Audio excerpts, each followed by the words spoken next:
সিলেট সফরের মতন এই সফরেও বিএনপির বিভিন্ন অঙ্গ ও সহযোগী সংগঠন সমূহের ত্যাগী নেতৃবৃন্দের একাংশ ওনার সফর সঙ্গী হবে। বিএনপির উদ্যোগে আয়োজিত আমার ভাবনায় বাংলাদেশ জাতীয় রিলস মেকিং প্রতিযোগিতা আয়োজন করা হয়েছিল। উক্ত প্রতিযোগিতার বিজয়ীদের সঙ্গে একান্ত আলাপের উদ্দেশ্যে meet and greet with Tarique Rahman অনুষ্ঠিত হতে যাচ্ছে আজকে দুপুর 2টায় আমাদের এখান থেকে খুব কাছে গুলশানের বিচারপতি শাহাবুদ্দিন পার্কে। বিএনপি চেয়ারম্যান জনাব তারেক রহমান এই প্রতিযোগিতার বিজয়ীদের সঙ্গে সেখানে বসবেন, আলাপ আলোচনা করবেন, মত বিনিময় করবেন। আরো অংশ নেবেন তার কন্যা ব্যারিস্টার জাইমা রহমান। ইতিমধ্যেই যিনি বাংলাদেশের নীতি প্রণয়নের বিভিন্ন কর্মসূচিতে অংশগ্রহণ করা শুরু করেছেন, তরুণ প্রজন্মের আশা আকাঙ্ক্ষাকে প্রতিফলিত করছেন। আগামীর বাংলাদেশ নিয়ে জনগণের ভাবনা ও প্রস্তাবকে রাষ্ট্র গঠনের প্রক্রিয়ায় যুক্ত করার লক্ষ্যে ফ্যামিলি কার্ড, কৃষক কার্ড সহ 11টি বিষয়ের উপর 1 মিনিটের রিলস বানানোর যে প্রতিযোগিতা শুরু হয়েছিল, সেখানে দেশব্যাপী প্রায় 2500-এর উপর খুব ক্রিয়েটিভ বেশ কিছু সাবমিশন হয়েছিল। এই প্রতিযোগিতার মধ্য থেকে জনমতের উপর ভিত্তি করে, যেখানে 30% মার্ক ছিল এবং একটি আলোকিত জুরি বোর্ড ছিল যাদের 70% মার্ক ছিল, তার আলোকে 10 জনকে বিজয়ী নির্বাচিত করা হয়েছে।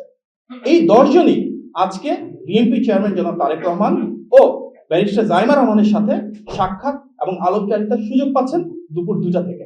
বিএনপি দেশের নাগরিকদের সঙ্গে সরাসরি যোগাযোগ জোরদার এবং নির্বাচন সংক্রান্ত আইন, বিধিমালা ও নির্দেশিকা সম্পর্কে তথ্য দেওয়ার পাশাপাশি ভোটারদের অভিযোগ, পর্যবেক্ষণ ও গঠনমূলক মতামত গ্রহণের উদ্দেশ্যে বিএনপির পক্ষ থেকে ইলেকশন হটলাইন 16543 এবং নতুন একটা হোয়াটসঅ্যাপ হটলাইন যেটির নাম্বার 01806977577 শহর ও গ্রাম সহ পুরো দেশব্যাপী সকল নাগরিককে সম্পৃক্ত করে একটি স্বচ্ছ, গ্রহণযোগ্য এবং নাগরিক বান্ধব নির্বাচন পরিচালনা এবং পরিবেশ গড়ে তোলাই আমাদের মূল লক্ষ্য। ইতিমধ্যে এই হটলাইনের মাধ্যমে অসংখ্য মানুষ যোগাযোগ করেছেন, বিভিন্ন বিষয়ে সমাধান পেয়েছেন। হটলাইন থেকে জানতে পারা একটি বিষয়ে আপনাদের দৃষ্টি আকর্ষণ করতে যাচ্ছি। একটি প্রতারক চক্র বিতর্ক সৃষ্টির লক্ষ্যে ফ্যামিলি কার্ড ও কৃষক কার্ড দেওয়ার নামে কিছু কিছু জায়গায় টাকা চাচ্ছে। বিএনপি চেয়ারম্যান জনাব তারেক রহমানের নারীর ক্ষমতায়ন এবং কৃষকের সমৃদ্ধির জন্য ফ্যামিলি কার্ড ও কৃষক কার্ড প্রদানের যে পরিকল্পনা, ইতিমধ্যে তা দেশব্যাপী আলোচিত হয়েছে, সমাদৃত হয়েছে। বিএনপি যদি জনগণের ভোটে রাষ্ট্র পরিচালনার দায়িত্ব পায়, ইনশাল্লাহ তখন সম্পূর্ণ বিনামূল্যে এবং যথাযথ ব্যক্তিদের হাতে রাষ্ট্রীয় উদ্যোগে এই কার্ডগুলো পৌঁছে দেওয়া হবে।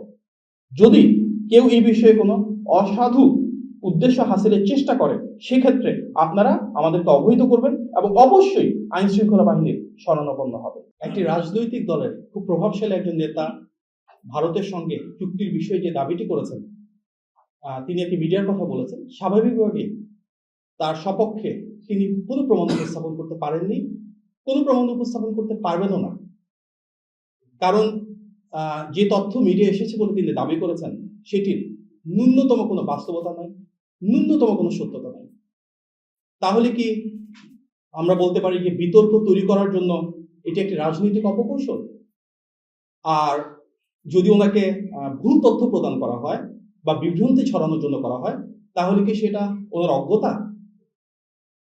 আমরা মনে করি এটা অপকৌশল বা অজ্ঞতা যেটাই হোক, ভারতের সাথে বিএনপির চুক্তির বিষয়ে যেসব কথা বলা হচ্ছে তা সম্পূর্ণরূপে অপপ্রচার। আমরা গণ অভ্যুত্থানের আকাঙ্ক্ষা বলতে সেটাই বুঝি, যেখানে ইতিবাচক রাজনীতি হবে। কোনো অপপ্রচার, অপকৌশল, অপরাজনীতি সেটা হওয়া উচিত না। কারণ বিএনপির রাজনীতি মানেই তো বাংলাদেশপন্থী রাজনীতি। আমাদের নেতা জনাব তারেক রহমানের যে রাজনীতি, সেখানে হচ্ছে সবার আগে বাংলাদেশ, বাংলাদেশের স্বার্থ, বাংলাদেশের সার্বভৌমত্ব, জনগণের ক্ষমতায়ন, এটিকে কেন্দ্র করেই তো বিএনপির রাজনীতি। জনাব তারেক রহমানের নেতৃত্বে কিন্তু আমরা দেখেছি তিস্তার পারে, পদ্মার পারে পানির ন্যায্য হিস্যার জন্য ধারাবাহিকভাবে বিশাল প্রোগ্রাম করা হয়েছে, সমাবেশ করা হয়েছে। এটিই তো বিএনপির রাজনীতি। ফেলানী হত্যার পরে সবার আগে প্রতিবাদ করেছিল বিএনপি, রাজপথে নেমে এসেছিল বিএনপি, দেশনেত্রী বেগম খালেদা জিয়ার নেতৃত্বে। নতজন পররাষ্ট্র নীতি থেকে বেরিয়ে এসে দেশের সার্বভৌমত্ব প্রতিষ্ঠা করা, আধিপত্যবাদের বিরুদ্ধে রুখে দাঁড়ানো, এটি তো শহীদ প্রেসিডেন্ট জিয়া রহমানের রাজনীতি।